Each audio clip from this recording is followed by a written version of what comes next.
Miami is one of the most diverse cities in the country, with music shaping people's cultures and identities, influencing a series of creative styles. From energetic crowds to tropical aesthetics, enhancing the arts and well known artists getting their big break in the industry. Aspiring South Florida musicians are working their way on top with increasing competition ahead of them. Local indie artists like Lewis and Frank from Stellas and Freak Punk Music have found their passion in building a career through inspirations from role models and talents with rhythm. I've always been drawn to music. It always had a great feeling. It made me feel many types of emotions where I could relate to different types of songs, different types of genres, and I've always enjoyed that feeling. It was something that nothing else could provide for me. It started with just cans, sticks, pencils. I was listening a lot to 21 Pilots at the time. And yeah, I wanted it. It came out of me. And also my dad, I have a musical background. My dad is a percussionist. My grandpa played trumpet. My grandma's a singer. I am an independent artist and music producer. I create music all by myself, my own hands. I mix, master, and engineer sounds all by myself. It started with my best friend, where he uploaded a picture of the software, and I reached out to him to ask him what it was. And then from there, we played around with it, but he decided to pick a different route. And I stayed with that, and then from there on I started playing with it. Although there are several ways of getting a start in the music industry, most aspiring musicians tend to get less recognition as well as needing to work twice as much as a bigger artist. According to a report from Chartmetric, a music data company, in 2023, 87.6% of new artists added to the platform fell into the undiscovered category, and only 12.3% made it into the developing category. Most indie artists use streaming platforms such as Spotify and SoundCloud to upload music to reach a global audience faster. But how effective is social media when promoting music? Super effective. Yeah, definitely. I mean, I think if you have like a hardcore metal band or like a hardcore punk band, you have that sort of authenticity where that demographic, your audience, isn't too concerned with social media and they don't care if you have one or not, and you can kind of get away with just being on music blogs and playing shows, and it kind of works because it's like, yeah, that's rock and roll, that's punk. If you're like an indie band or you're any other kind of not hardcore music, not having social media doesn't really do you any good. It's just the way that you send smoke signals out and you hope that somebody picks it up and says, oh, there's something going on over there, let me check it out. So yeah, you need it. As social media becomes a dominant form in creating content, many young aspiring musicians are finding ways to break into the music industry on their own. The biggest challenge is building a platform with little guidance while competing for attention. But it's definitely interesting to try to figure everything out on your own and learn as you go. It's really hard to manage a band on your own, having to keep track of everyone and yourself as well, your personal life, and to keep your mental health in check as well as your bandmates. These are my people that I want to make sure they stay happy and healthy, and we won't be able to do what we do if they are not there for that. It gets intense before the show, I'm not gonna lie, because as the show starts coming closer, the pressure's on. It's like, all right, I'm gonna go in front of a whole bunch of people. It's like you're gonna start having to nail yourself, ground yourself more. The challenges has been being heard, because it's all about the putting in the action.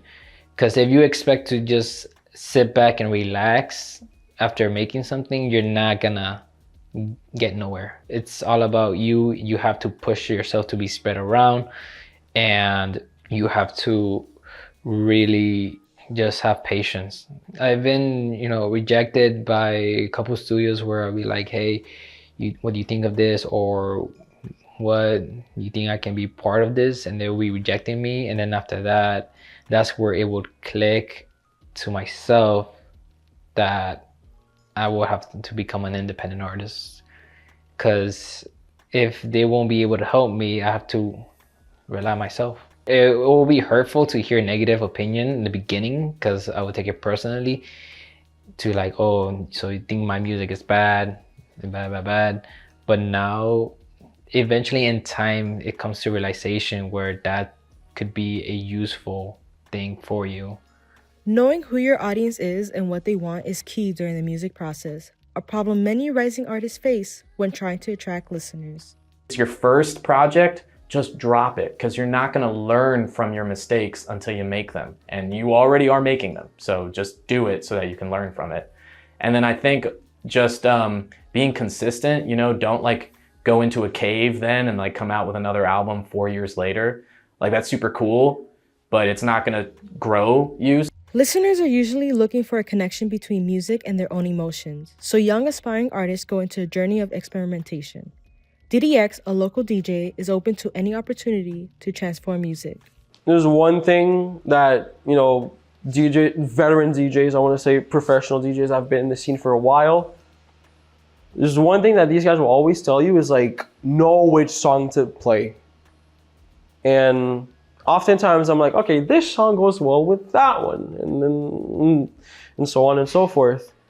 But there could be the chance that like some people either don't like it or they just go back to like sitting down and like not dancing and stuff. And that's kind of like one of the biggest like anxieties that I've had, because as someone who's on the spectrum, I kind of suck at reading people's emotions, like trying to see what they want in a way. I know it may not look like that, but yes, you know, super high functioning in other areas. One like bad song choice or just one song choice can either make or break a crowd. And that's still something I need to work on. Despite a competitive field with thousands of indie artists overpowered by bigger musicians, they are able to persevere through many obstacles. So what are their goals and advice for other aspiring artists? I would say definitely not in my bedroom anymore, hopefully in a real studio. But jokes aside, playing bigger stages, meeting, I guess, some of the idols that I've always wanted to meet before. My short-term goals is to continue being consistent with what we're currently doing right now, to eventually make it a long-term thing. And then long-term is to hopefully live comfortably doing what we love. Don't let anything stop you from doing what you want to do. Try your best. Don't give up on that stuff, because you will eventually find yourself in a place where you never thought you would. Man, making it out there in the world, you know, that's like the dream of mine. It's not even for the fame, but because I just, you know, I want people to look at me, oh, that's Frank, you know, he plays for Stellis, or that's Frank, he's one of the best drummers I know, you know, he's inspired me. So just as much as I look up to drummers and bands, that's how I want to be looked at as well. Practice. Don't be afraid to pick up a pair of sticks, or not even a pair of sticks. Don't be afraid to pick up a pick and play guitar, you know, pick up a bow and play violin. It's honestly really important, and I think it's good that you're connected to an instrument. As for young musicians, just don't be afraid to push forward and just keep doing it, you know, just keep doing it. To have a legacy, a good legacy for creating music, helping people, inspiring people, let them know on like the struggle path that I went through, to make sure they don't feel alone and insecure.